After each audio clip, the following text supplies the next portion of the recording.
우리 옆에 분과 인사 나누겠습니다. 주님의 평화가 함께하기 원합니다. 앞뒤로도 인사하시고요. 네, 반갑습니다.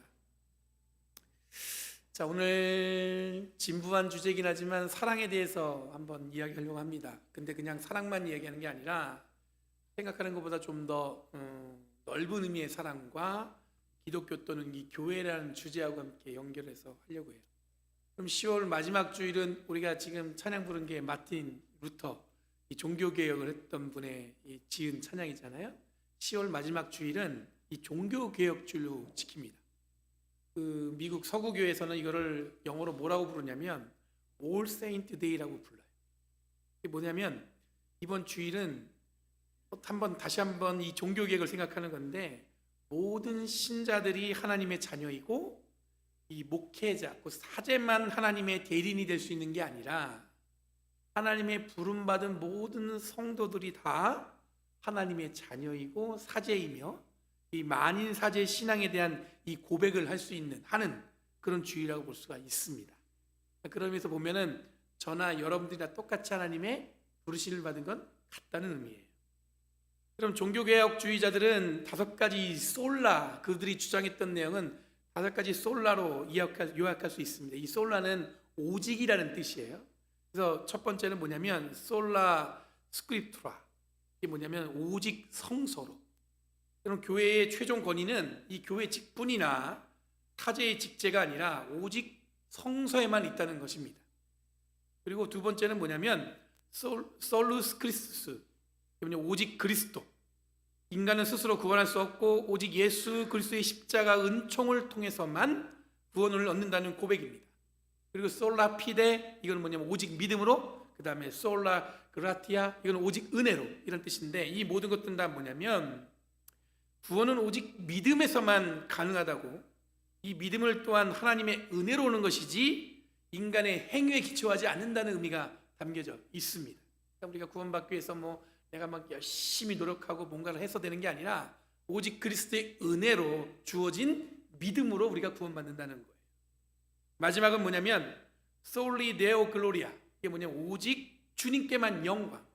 오늘 이 자리에서 우리가 함께 찬양하고 예배하는데 주님께만 영광을 돌리는 거지, 어떤 사람이나 어떤 직분을 가진 사람이나 어떤 위치에 있는 사람이 영광받을 수 없다는 겁니다. 이게 이 종교개혁자들이 주장했던 5가지 솔라, 오직 이거에만. 이 5가지 솔라는 지금의 모든 이 개신교회가 갖는 이 공통적인 신앙의 방향입니다. 여기서 교단이라는 이름으로 우리는 조금씩 나눠져 있죠. 장로교, 성결교, 감리교, 또 여러 순복음, 침례교, 이렇게 나눠져 있는데, 여러분 그런 것과 상관없이 그런 구분이 우리가 있다고 하지만, 그리고 어떤 면에서는 또 진보적인 혹은 전통적인 교회도 이 이름들은 다 여러분들 뭐냐면 다 이 5가지 솔라에 묶여서 같은 방향으로 가고 있습니다. 서로 다르다고 우리가 주장하고 서로 분위기가 다르기 때문에 우리는 조금 다르다고 얘기하는 사람도 있겠지만, 여러분 신앙은 자신의 주장으로 든든히 세워지는 것이 아니라는 것을 여러분들 기억하셔야 됩니다. 그러니 우리들이 다시 한번 이 종교개혁의 시간을 기억하면서 마음에 새겨야 할 건 뭐냐면, 우리 모두가 하나님의 자녀이고 하나님의 부르심받은 사제 같으며 어느 누구도 나를 대신해서 하나님께 나아갈 수 있는 것이 아니에요. 부모가 여러분들 대신해서 나갈 수 있는 것도 아니고, 자녀가 대신해서 여러분들 대신해서 나갈 수 있는 것도 아니고, 친구나 이웃들이 대신해서 하나님 앞에 나아갈 수 있는 게 아닙니다. 여러분 스스로 이 5가지 솔라, 이걸 통해서 하나님께 나아간다는 뜻입니다. 그리고 어느 특정 교단이 더 성경적이고 더 본질적에 가깝다, 이렇게 이야기할 수 없으며, 우리는 이 모든 이 5가지 방향에 동의함으로 이 종교개혁을 이루어가는, 여러분 이건 뭐냐면 계속 이어가는 거예요. 완성되지 않은 거예요. 계속해서 이루어가는 것이 우리 기독교인들이 가지는 모든 공통점이라고 볼 수가 있습니다. 만약에 누군가가 자기네 교단이, 자기네 교회만이 진리가 있다고 이야기한다면 이분은 종교개혁과 이 개신교에 대한 이해가 부족한 것이지, 절대로 어느 교회, 교단이 어떤 우위에 있다고 얘기할 수가 없다는 것을 여러분들 기억하시는 저와 여러분들에게 간절히 바랍니다. 이 말은 뭐냐면 우리들의 부르심의 무게는 똑같고, 저는 목사로 여러분 부름받은 것뿐이에요. 저하고 여러분들의 하나님이 주신 부름의 무게는 똑같아요. 저는 목사로 부름받았고 여러분들은 성도로 부름받은 거예요. 근데 그것이 더 어느 게 더 큰 부름이냐? 그렇진 않아요. 이미 여러분들 우리가 이 자리에 앉아 있는 것만으로도, 예배하는 것만으로도 하나님께서 우리를 굉장히 거룩하게 우리를 부르셨다는 것을 기억하시는 저와 여러분 되길 간절히 바랍니다. 네.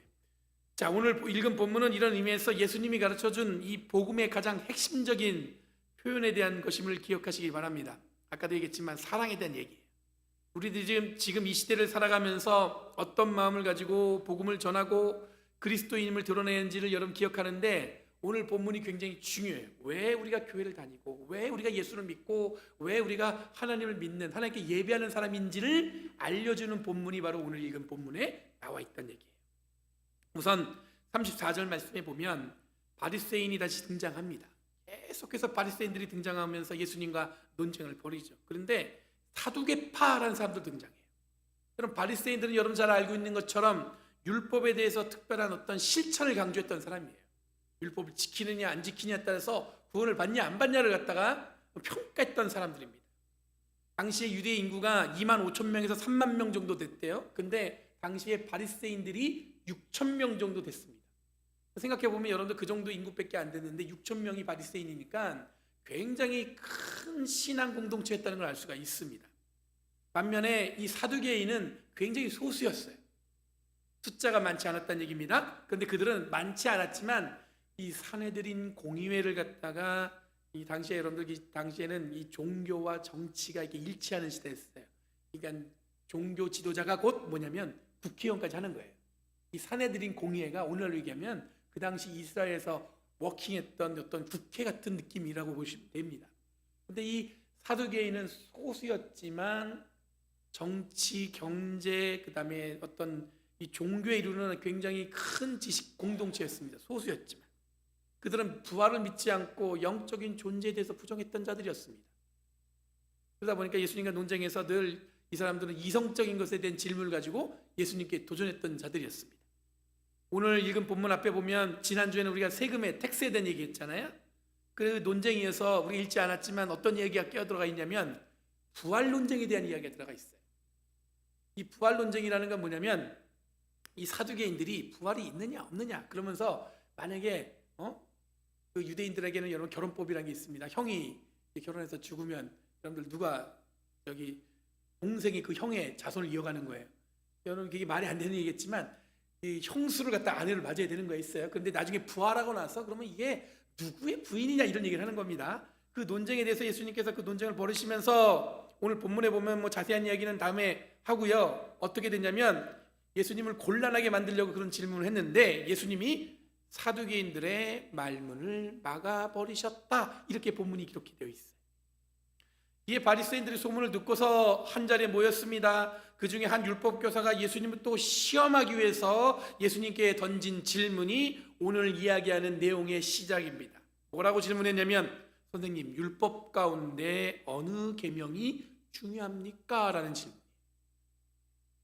율법 가운데 어느 계명이 더 중요합니까? 대부분 영어 번역본에는 뭐라고 되어 있냐면 이 노머스 율법을 갖다가 이 율법 로우라고 번역을 했어요. 우리도 이걸 갖다가 그대로 따라해서 율법이라고 번역했는데 마태는 이 용어를 갖다가 율법보다는 토라, 그러니까 어떻게 보면 모세 오경을 가리키고 있습니다. 그 얘기는 무슨 얘기냐면 단순히 법이 아니라 하나님이 우리에게 가르친 가르침에 대한 질문이에요. 그러니까 그 교훈, 가르침 이런 뜻을 갖고 있는데 그 가르침과 교훈 중에서 무엇이 가장 중요한가라고 지금 묻고 있는 겁니다. 우리가 지금 배우는 하나님으로부터 배운 율법으로부터 배웠던 것 중에 어느 게 가장 중요합니까? 그럼 모세오경은 모세가 기록했던 5가지 성경책, 창세기, 출애굽기, 레위기, 민수기, 신명기 이렇게 5권 책을 말합니다. 펜타티우크라고 얘기도 하고 오경 또는 모세오경이라고 씁니다. 왜냐하면 모세가 기록했다고 얘기하기 때문에. 근데 그 5가지 책 중에서 어떤 가르침이 가장 중요한가를 지금 묻고 있는 거예요. 그래서 가장 중요하다는 얘기는 메가스라는 단어를 사용했습니다. 크다라는 뜻이죠. 그리고 주된, 으뜸, 이건 프로토스라는 뜻을 단어를 같이 함께 이용할 수 있습니다. 프로토스 하면 남자분들은 좀 아실지 모르겠지만 스타크래프트라는 게임이 있어요. 거기 보면은 이제 프로토스라는 종족이 나오는데 그 종족이 바로 여기서 나왔어요. 으뜸, 최고 뭐 이런 뜻을 갖고 있는 거예요. 모세오경 중에서 가장 크고 주된 계명, 즉 내용이 뭐냐는 것입니다. 이에 대해서 예수님이 두 문장을 가르치고 있어요. 첫 번째는 뭐냐면 37절에서 38절에 이어지는 말씀입니다. 내 마음을 다하고 내 목숨을 다하고 내 뜻을 다하여서 주 너희 하나님을 사랑하여라. 이것이 가장 중요하고 으뜸이 가는 계명이다 라고 말씀하십니다. 그리고 이 말씀은 신명기 6장 5절에 있는 말씀을 예수님이 그대로 얘기하신 겁니다. 그리고 두 번째는 뭐냐면 39절에서 레위기 19장 18절을 인용한 말씀을 말씀하세요. 뭐냐면 내 이웃을 내 몸과 같이 사랑하라. 그럼 예수님의 응답을 정리해 보면 가르친 이 본문에는 율법이라고 기록되어 있는데 그 중에서 가장 큰 계명은 두 가지로 얘기할 수 있습니다. 첫 번째는 뭐냐면 내 마음을 다하고 내 목숨을 다하고 내 뜻을 다해서 주 너희 하나님을 사랑하라는 겁니다. 그리고 두 번째는 뭐냐면 내 이웃을 내 몸과 같이 사랑하라. 그럼 예수님의 응답은 당시 유대인들에게 굉장히 큰 호응을 얻었을 겁니다. 왜냐하면 신명기 6장 5절 내 마음을 다하고 내 목숨을 다하고 내 뜻을 다하여 주 너희 하나님을 사랑하라는 지금도 유대인들이 회당에서 날마다 외우는 구절이에요. 그만큼 유대인들의 신앙에 있어서 중요한 본문이에요. 여러분, 보통 유대인들에게 가장 중요한 하나님과의 관계는 뭐냐면 쉐마 이스라엘입니다. 히브리어로 쉐마 이스라엘, 이게 무슨 뜻이냐면 들으라 이스라엘 이거예요. 야, 너희들은 이 말씀을 잘 들어라, 이런 뜻이 담겨져 있습니다. 그게 어떻게 보면 명령문인데 이 명령어는 곧 이스라엘이 듣고 따라야 되는 문장을 가르치고 있어요. 구약의 예언서의 형식도 보면 쉐마, 예언자들이 얘기할 때 뭐라고 선포하냐면 쉐마 이스라엘 이렇게 선포합니다. 이 들으라의 결론은 뭐냐면 그 결론이 신명기 6장 5절이에요. 마지막 수많은 이야기를 들었는데 그 중에 6절 5절 그게 뭐냐면 내 마음을 다하고 내 목숨을 다하고 내 뜻을 다해서 주 너의 하나님을 사랑하라. 이스라엘이 들어야 된다. 반드시 너희들이 기억해야 된다. 그 본문이 바로 이 말씀이란 뜻이에요. 그런데 여기에 예수님은 레위기 19장 18절 이 구절을 하나 더 붙였어요. 내 이웃을 내 몸과 같이 사랑하라. 문장의 구조를 보면 내 마음을 다하고 내 목숨을 다하고 내 뜻을 다하여 주 너희 하나님을 사랑하는 존재는 내 이웃을 내 몸과 같이 사랑하는 존재라는 공식이 연결되어집니다. 다르게 표현하면 하나님을 사랑하죠. 하나님을 여러분들 정말로 구주로 하나님께서 우리를 구원하셨다고 믿고 있죠? 그러면 여러분들 그렇게 믿고 사랑한다면, 하나님을 정말 사랑한다면 내 이웃을 내 몸처럼 사랑할 수 있어야 된다는 얘기예요. 그러니 당연히 하나님을 사랑하는 존재는 이웃을 사랑하는 존재가 되어야 한다는 뜻입니다. 내 이웃을 내 몸과 같이 사랑하라는 레위기 19장 1절 하나님이 나 주가 거룩하니 너희도 거룩해야 한다라는 말씀의 결론에 이어지는 본문의 내용입니다. 하나님께서 뭐라고 이스라엘 사람들한테 얘기하셨냐면 내가 거룩하니 너희도 거룩해야 된다 이 뜻이에요. 그러면서 한 얘기가 뭐냐면 그러니까 너희는 내 이웃을 내 몸과 같이 사랑하라. 이 거룩함의 표현을 그렇게 드러나고 얘기하고 있습니다. 그럼 레위기하면 여러분 우리 생각에는 율법이 적혀진 내용입니다. 율법이라는 것은 여러분 뭐냐면 굉장히 어떤 느낌이냐면 강압적이고 금지된 것에 대한 두려움을 주는 이해가 딸려오기도 하지만 사실 레위기가 전하는 율법은 구약에서 얘기하는 율법은 아무것도 모르는 이스라엘과 하나님과의 관계를 하는 법을 가르치는 내용이 담겨져 있어요. 사람들과 관계하는 법을 가르치고 있습니다. 그리고 어려운 사람을 돌보는 법을 가르치고 있습니다. 이방인들이나 외국인들을 대하는 법을 가르치고 있습니다. 그리고 하나님께 예배하는 법을 가르치고 있어요. 그 중에 레위기 19장은 하나님이 내가 거룩하니 너희도 거룩해야 된다는 이 파격적인 말씀이 전해집니다. 하나님을 아는 우리들은 거룩하게 살아야 된다는 게 의무가 아니라 하나님이 거룩하니 우리도 거룩하다는 말씀으로 사람의 존재를 더욱 품격 있게 다루고 계심을 확인할 수 있어요. 그러니까 이게 뭐냐면 당연히 우리가 거룩해져야 돼 율법으로 막 하는 게 아니라 우리의 삶 자체가 하나님을 알고 있는 사람은 하나님이 거룩하기 때문에 우리도 거룩하게 살아야 된다고 얘기하고 있는 거예요. 근데 그 거룩에 대한 표현을 어떻게 드러내는 거냐면 이 품격을 어떻게 드러내냐면 내 이웃을 내 몸처럼 사랑하는 것으로 하나님의 거룩함을 드러내게 된다는 뜻입니다. 여러분 사랑이라는 주제는 제가 진부하다고 말씀드렸잖아요.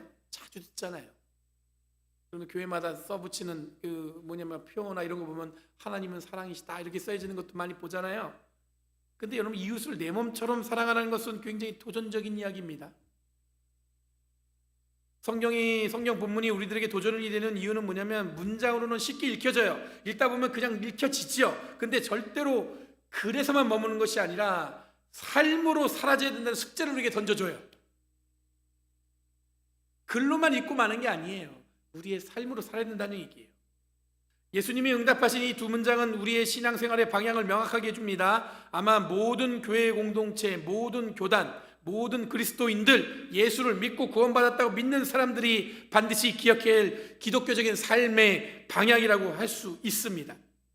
내 마음을 다하고 내 목숨을 다하고 내 뜻을 다하여 주 너의 하나님을 사랑하라. 그리고 내 이웃을 내 몸과 같이 사랑하라는 이제 더 이상 문장에만 머무는 것이 아니라 우리의 존재의 이유, 우리 교회의 존재의 이유, 우리들이 신앙생활하는 이유, 예수 믿고 따르는 이유, 그리고 교회의 성장을 꿈꾸는 이유, 그리고 지금 우리들이 이 자리에 있는 이유를 담고 있다는 얘기예요. 여러분, 종교개혁주의를 통해서 우리들이 확신하는 것은 뭐냐면 지금까지 복잡하고 다양하게 우리를 얼기설기 이해할 수 없는 공간으로 우리들의 신앙생활이 묶여 있어요. 복잡하잖아요. 이렇게 된다 저렇게 된다. 팬데믹도 지나면서 여러 가지 다양한 이야기를 들어왔습니다. 그런데 여러분들 그런 것들 다 떠나고 우리들은 이 두 문장을 통해서 하나님께서 우리에게 어떤 방향으로 갈 바를 정하고 있다는 것을 기억하셔야 됩니다. 그리고 이 사랑을 실천하는데 가로막아지고 부딪히고 어색했던 것들을 못 본 척 지나치지 말고 묻고 질문하고 답을 얻으려고 노력해야 됩니다. 그래야 우리들의 신앙은 성장하고 우리의 믿음도 성숙해지고 우리 교회도 성장할 수 있는 거예요. 사랑해야 되는데 부딪히는 게 있잖아요. 사랑해야 되는데 사랑해줘요? 안 될 때 있잖아요. 안 될 때. 안 될 때. 그러면 그냥 포기하지 마시고 어떻게 사랑할 수 있을지 우리가 물어야 되는 거예요. 답답하게 그냥 있지 말고 그걸 묻고 내가 어떻게 이 사람을 사랑할 수 있을까? 어떻게 다 사랑해줘요? 같이 이 살붙이고 사는 사람도 어떨 때 보면은 얄미워 죽겠는데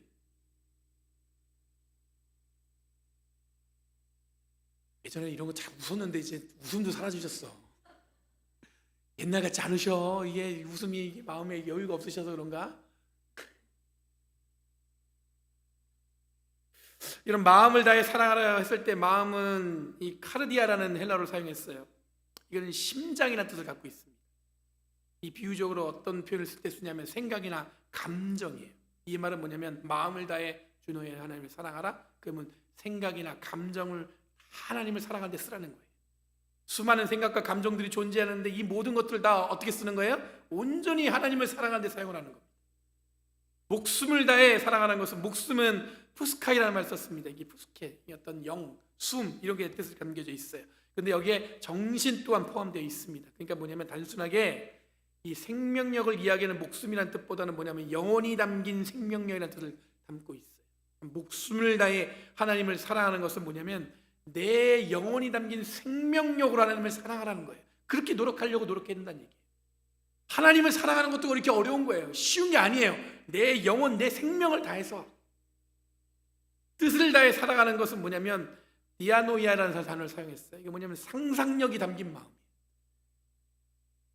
뜻을 다한다는 것은 뭐냐면 내가 살아가는 삶의 방향, 기대하는 모든 것들 담아서 하나님을 사랑하라고 노력하라는 겁니다. 내가 꿈꾸는 것들, 내가 갖고 있는 비전, 이런 모든 것들이 다 뭐냐면 하나님을 사랑하는데 먼저 온 힘을 쏟아야서면서 하나님을 사랑하라는 거예요. 그러면서 여러분들 꿈을 꾸라는 겁니다. 그러므로 우리들이 하나님을 사랑하는 방법은 뭐냐면 우리의 심장을 꺼내서 영혼을 담은 생명력이라는 에너지를 가지고 우리들의 삶에서 기대하고 꿈꾸는 소망하는 이 마음들을 담아서 하나님을 사랑하라는 거예요. 이 사랑과 더불어 내 이웃을 내 몸과 같이 사랑하라 할 때 내 이웃은 이 플레시오라는 단어를 썼는데 이건 뭐냐, 그냥 여러분들이 있는 자리에서 근처에 있는 사람을 말하는 거예요. 근처에 있는 사람. 그건 뭐냐면 불특정 다수. 내 근처에 있는 모든 사람. 이웃하면 조금이라도 뭐 연결이 있고 뭐 좀 관계하고, 아니에요. 내가 있는 자리에서 조금이라도 이 근처에 있는 사람들 다 얘기하는 거예요. 내 몸처럼이라는 뜻은 몸이라고 번역했지만 너 자신이라는 뜻으로 나를 사랑하는 만큼 근처에 있는 전혀 나랑 관계한 적이 없는 사람인데도 불구하고 그 사람을 사랑하라라는 의미로 해석할 수 있어요. 하나님을 이처럼 사랑하는 자는 자신을 사랑하듯 주변의 사람들을 사랑하며 살아가는 존재라는 뜻입니다. 이게 여러분들 하나님을 먼저 사랑하고 이웃을 사랑하는 것처럼 여러분들 그렇게 해석할 수 있겠지만, 거꾸로 이웃을 사랑하는 마음이 생겼을 때 하나님도 비로소 우리가 사랑할 수 있는 거예요. 이런 고백이 바로 교회, 기독교, 예수 믿는 그리스도인들이 살아가야 할 삶의 자세인 줄 믿습니다. 쉽지 않은 고백이고 우리들의 삶의 우선순위에 대해서 던져지는 질문이에요.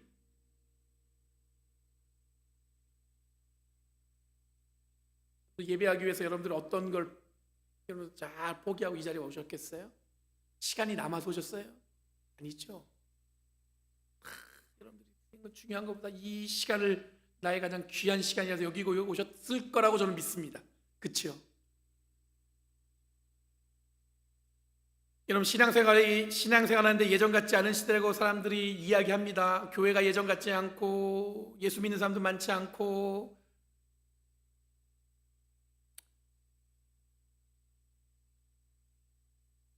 근데 하나님은 여전히 역사하십니다.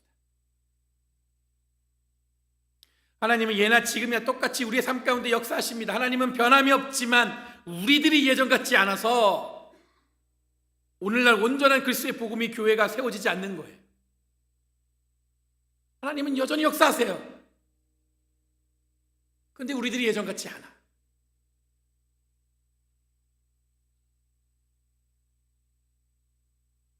그럼 이걸 기억하시고 우리들의 삶을 온전히 하나님께 드리기 위해 노력하는 저와 여러분 되길 간절히 바랍니다. 하나님은 여전히 우리와 역사하신다.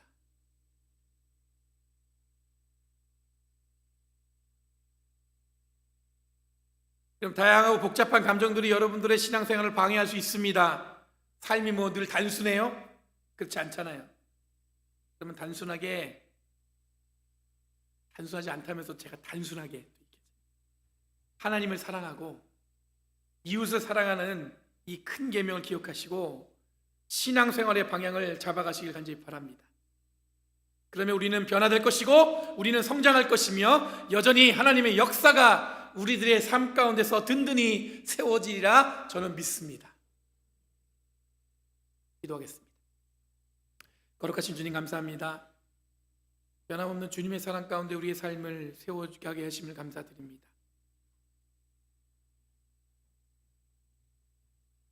주님의 말씀이 우리에게 생명이 되어서 그 말씀을 따라 살아가는 저희들 되도록 인도하여 주시옵소서. 날마다 주님의 뜻 가운데 있을 믿사오며 이 모든 말씀 예수님의 이름으로 간절히 기도리옵나이다. 네, 우리 사랑의 마음을 가득 담아 함께 찬양하시겠습니다.